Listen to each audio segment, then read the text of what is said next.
Welcome to We Connect, and thank you so much for joining me on this program. Now, this is the time of year when we here in Chennai celebrate the birthday of our city. And so we thought that it's a very special time for us to introduce you, our viewers, to a very special person. My guest today, he's Dr. Dayalan Devanesan. Now, he's Madras born, Madras raised, but 38 years ago, he went away to Australia, but he did some very wonderful things there. He developed this amazing relationship with the Aboriginals in that country. And we thought that here's this Madras boy, in a way, who went somewhere else and made this huge difference in people's lives. And so I'd like you to join me as I talk with him. Thank you so much, Dr. Devanesan. Now, yes, of course, this huge love affair with people, Aboriginals in Australia. I want to draw you out. I wanted to talk to you about it. How did it begin? Where did it begin? Did you have any control over the way it began?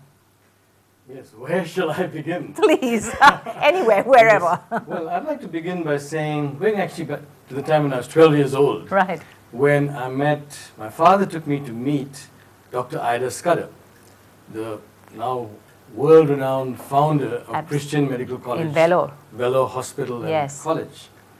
And when I met her, she was bedridden by that time. But she looked up to me and said, "What do you want to become when you grow up?" And without batting an eyelid, I said, "A doctor." Right. So she said, "Kneel down." She placed her hands on my head and said, "Son, be a good doctor." Now that was my passport into Christian Medical College, Vellore. It's very hard to get in. Competition is tough. My elder brother had got in the year before me, so it was much tougher for me to get in. Yes, right. But when I told them the story of receiving a blessing from Aunt Ida, they said, "Look, we've never had anyone who's been blessed by her before. So we really can't reject you." And so I got into CMC Vellore. And after graduating, I went to a small village hospital in Nagari, actually in Chittoor district. And there I was really horrified by what I saw. Children died every day, and I was unable to take it. I actually had a nervous breakdown. And my dad, who was a very wise man and well known in Chennai, he said to me, "Son, why don't you go to Australia?" He had just given the Cato lecture in Australia. And he had found out that tertiary education in Australia was free, unlike today. And so he said, "Go to Australia, do a year study, think about the meaning of life, and come back. Because by yourself you can't solve the problems of India." So I found myself at Sydney University doing the diploma in public health, leading a very, very happy life. Till one day there was a lecture in Aboriginal health. And I looked up at the whiteboard, and there it was. A very similar situation to Nagari village. In fact, worse. High infant mortality rates, malnutrition, tuberculosis, leprosy, heart disease, every possible problem. And I couldn't sleep. I thought, why should anybody in Australia have a problem like this? And believe it or not, the next morning, I opened the newspaper and find an ad, "Wanted doctors for Central Australia." So I put my hand up and said, "I'll go to Central Australia." And through various circumstances, I got the job. Right. But let me interrupt you here. Going out into Central Australia was going out into the absolute wilderness, right? It could be anywhere really in India. I mean, it could be in rural India. Was there similarities here? There were similarities. In fact, nobody that I spoke to in Sydney and in Canberra knew much about Central Australia. And in fact, one of the doctors who I had to go and see about getting my tickets and things like that asked me, "Are you sure that you want to go there? Do you know that it's just dust and sand and flies?" And I said, "Yes." And ever regret it? I never regret it, because it's led to the most wonderful journey of all time. Yeah, in more ways than one. When you talk about journey, apart from the physical act of going out into the wilderness, you then began to develop this amazing relationship with Aboriginals in Australia, and that in itself must be a very special thing for you. It was very special, and it was two-way. In fact, I had not intended to stay in Australia. I had actually intended to go to Central Australia and work for 1 year and return back to rural India. But I was a novelty to the Aboriginal people. And Why? Because of the way you look, our skin tone, or what? because of the way I looked. And actually what happened, initially, when other doctors went out, there might be 20 or 30 people at the clinic. When I flew out to a community, there would be 200 people at the clinic, or 300 people. And the nurses would be wondering what to do. How are we going to deal with this? We've only got a couple of hours on the ground, and we've got to take off to the next community. And I used to tell the nurses, don't worry. Actually, they have come to see me rather than me see them. Right. And I'd go out and shake hands with all of them and then say, okay, all of those of you who are really sick, step forward. And the usual 20 or 30 would step forward. Right. So they were coming to see this brown-skinned man from Yes. somewhere they didn't probably even know where you came from or where India was, I guess. They had no idea. And they asked me this question, and I remember especially one very senior group of elders came up to me and said, are you a black man or are you a white man? And I said, look.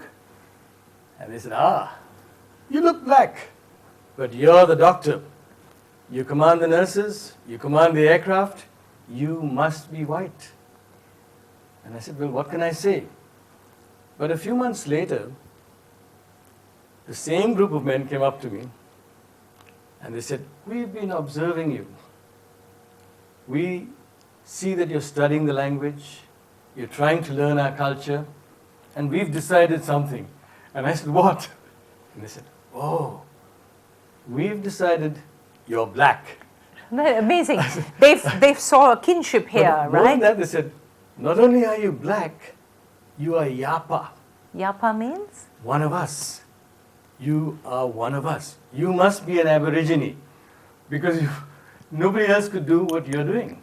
When you go out, you sit on the ground, you don't look for a chair.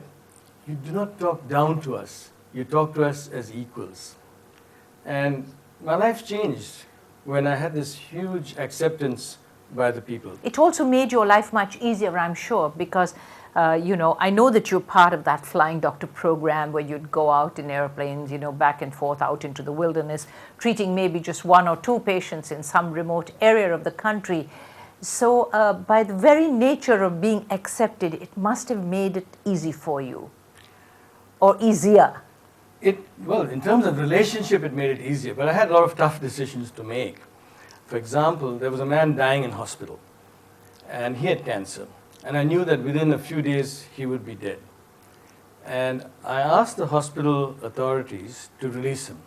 I said, I want to fly him back. He's too sick to go by road, so that he can die in his own community. Because the Aboriginal people believe that when they die, their spirit is released. If it's released in the hospital, it becomes an evil spirit that haunts the hospital. Okay. If it's released in their homeland, then it's free to be born again. Right, okay. And the hospital authority said, no way. It's too expensive to fly this man home to die. We'll wait for him to die in hospital and he'll go back in a body bag. And I actually fought, because at that time I thought I was returning to India, I had nothing to lose. Right. I said, no, this man has to be flown. And made several phone calls and got the director of health, who finally gave up with me and said, okay, take him and go. Right, okay. But when I flew him to the community, the message, and we call it the bush telegraph, they've got this extraordinary way of communicating. They already knew I was bringing a man home to die. And it had never happened before. They must have loved that, right? And there was 800 people on the airstrip, and it's only dirt airstrips. We normally fly down, chase away the cattle and the horses, and then land. But there was these 800 people. There to welcome him. Yes. And the pilot was worried. He said, Dr. Didi, I'm not sure what's going on here, but the airstrip's crowded. And soon as we landed and this man, Mr. Jungarai, was taken off the aircraft, I remember all the women coming around me and saying, Dr. Didi, you've done the right thing. Now Right. his spirit can be freed. Right. So, I mean, that's a beautifully touching story. And I'm going to ask you, Doctor, if you can just hang on for a moment, because we'll take a very short break here and reconnect. And then we'll get right back to this discussion that I'm having here with someone who brings a different world and makes us see things very differently. Don't go away.